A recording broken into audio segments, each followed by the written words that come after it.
সমগ্ৰ অসমৰ লগতে আমাৰ পাখৰিজনীয়া গাঁৱৰ ৰাইজো শোকত ম্ৰিয়মান হৈছে। আমাৰ মৰমৰ শিল্পী, আমাৰ মৰমৰ জুবিন দা আমাৰ মাজৰ পৰা আঁতৰি গৈছে।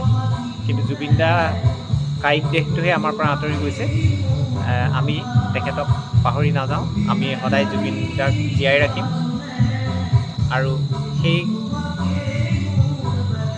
কথাকে আমি সদায় প্ৰণ কৰিছোঁ। আমি বিশ্বাস কৰোঁ অসমীয়াই তেওঁক জীয়াই ৰাখিব সদায়, যিদৰে আমি শংকৰদেৱক জীয়াই ৰাখিছোঁ, ভূপেন হাজৰিকাক জীয়াই ৰাখিছোঁ, বিষ্ণুৰাভা জ্যোতিপ্ৰসাদক আমি জীয়াই ৰাখিছোঁ। আজি সেই কথাটো যে পাখৰিজনীয়াও ব্যতিক্ৰম নহয়, পাখৰিজনীয়া গাঁৱৰ ৰাইজেও আজি মনত পেলাইছে, তেওঁক শ্ৰদ্ধাঞ্জলি জনাইছে আৰু তেখেতৰ আত্মাৰ সদ্গতিৰ কাৰণে, তেখেতৰ স্বৰ্গগামী হোৱাৰ বা তেখেতক সৰগত স্থান পাবৰ কাৰণে আমি আজি এই বন্তি প্ৰজ্বলন কৰিছোঁ আৰু আশা কৰিছোঁ যে তেখেতৰ আত্মাই সদ্গতি পাওক।